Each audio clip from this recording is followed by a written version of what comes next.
Imagine you're in the middle of a high-stakes moment. Pilots navigating the sky, soldiers coordinating movements, or even astronauts communicating across space. And someone says, "Roger that." It sounds simple, almost casual, but behind that single word lies a fascinating story rooted in technology, war, and the evolution of language. Why Roger?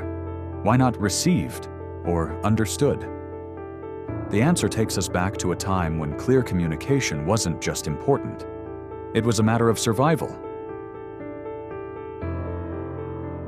Long before modern digital communication, radio was the cutting-edge technology connecting people over long distances. But early radio systems had a major limitation. Audio quality was often poor, and messages could easily be misheard. To solve this, operators relied heavily on standardized codes and phonetic alphabets to ensure clarity. In the early 20th century, each letter of the alphabet was assigned a specific word. For example, A might be Able, B was Baker, and R was Roger. This system helped reduce confusion, especially in noisy or high-pressure environments. Here's where things get interesting. In radio communication, the letter R was commonly used as shorthand for received. Instead of saying the full word, which might be garbled or misunderstood, operators would simply transmit the letter R to confirm they got the message. But since single letters could be unclear over radio, they used the phonetic equivalent. So instead of just saying R, they said Roger. Over time, Roger became synonymous with message received, even outside of strictly coded transmissions. The widespread use of Roger really took off during World War II. Military forces relied heavily on radio communication, and brevity, clarity, and consistency were critical. Saying Roger was quick, universally understood among Allied forces, and less likely to be misinterpreted. It became ingrained in military culture, especially in aviation, where pilots needed to communicate efficiently while managing complex tasks in real time. Interestingly, the phonetic alphabet itself evolved. The Able-Baker system used during World War II was eventually replaced by the NATO phonetic alphabet, which we still use today. In this newer system, R stands for Romeo, not Roger.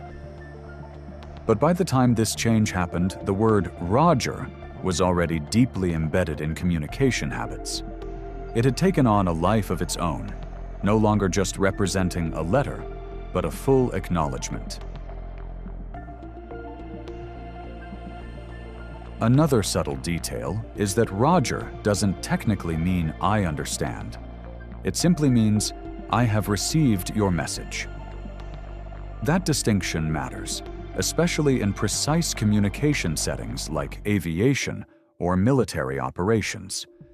To confirm understanding, operators might use additional phrases like "wilco," short for "will comply," meaning not only was the message received, but the instructions will be followed.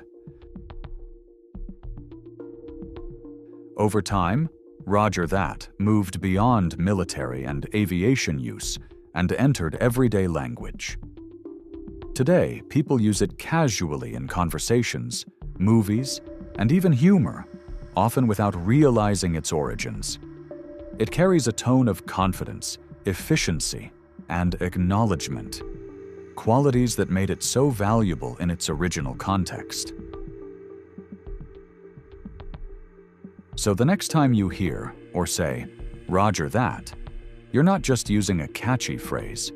You're echoing a piece of communication history, one that began with crackling radio signals, evolved through global conflict, and ultimately became a timeless part of how we connect and understand each other.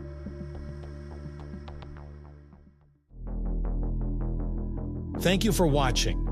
If you enjoyed uncovering the hidden stories behind everyday things, Don't forget to like, share, and subscribe to Janasco.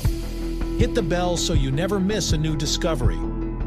Until next time, keep exploring the world's surprising backstories.